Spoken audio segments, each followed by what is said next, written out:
அன்பார்ந்த உழைக்கும் மக்களே, நாம கட்டி ஆளுது பாரு, ஏ உசாரு நாட்டை பிடிச்சி ஆட்டுது பாரு.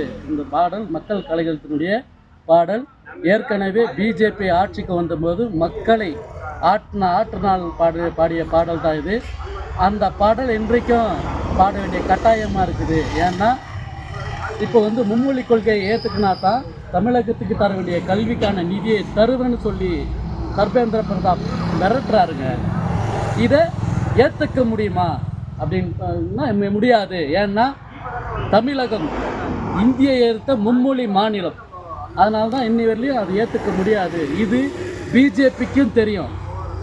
அதனால தான் அவன் என்ன சொல்கிறான், இந்திய மும்மொழியை ஏற்றுக்கினா தான் கல்விக்கான நிதியை தரவேன்னு சொல்லி மிரட்டுறான். ரெண்டுமே தமிழகத்துக்கு தரக்கூடியதுன்ற திட்டம் அவங்களுக்கு. ஏன்னா இந்திய நாடாக, பாரத நாடாக இந்தியாவை ஏற்றுக்கணுன்றனால்தான் இந்த மாதிரி மும்மொழி திட்டம். இது ஆர்எஸ்எஸ் பிஜேபியினுடைய சித்தாந்தம். அதை நடைமுறைப்படுத்துறதுக்காக தான் துடிக்குது. 2026 இதை நிறைவேற்றணும் அப்படின்றதாக தான். இந்திக்கான போராட்டம் ஏற்கனவே நடந்திருக்குது தமிழகத்தில். அதோடு இல்லாமல் தமிழகத்தில் தமிழ் பேசுகிறாங்க, கேரளத்தில் மலையாளம் பேசுகிறாங்க, கன்னடத்தில் கன்னடம் பேசுகிறாங்க, மகாராஷ்டிரில் மராட்டி, பஞ்சாபில் பஞ்சாப், சீக்கிம் பேசுகிறாங்க.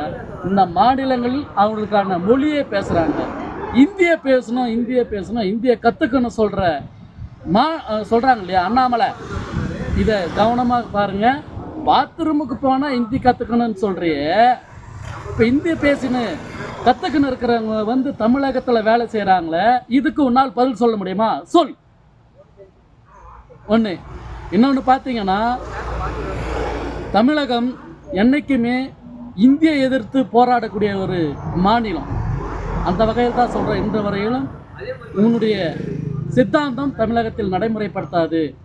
அதனால் வருகிற 26 புதன்கிழமை மாலை 5 மணி அளவில் திருப்பத்தூர் மாவட்டம் ஆம்பூர் தாலுகாவில் சாவடியில் ஆர்ப்பாட்டம் நடத்த வரும் அறிவுஜீவிகளே, முற்போக்காளர்களே, ஜனநாயகவாதிகளே, ஆர்எஸ்எஸ் பிஜேபியை எதிர்க்கக்கூடிய தனிநபராக இருந்தாலும் அனைவரும் எங்களுடைய ஆர்ப்பாட்டத்தில் கலந்து கொள்ளுமாறு மக்கள் அதிகாரத்தின் சார்பாக கேட்டுக்கொள்கிறோம். நன்றி, வணக்கம்.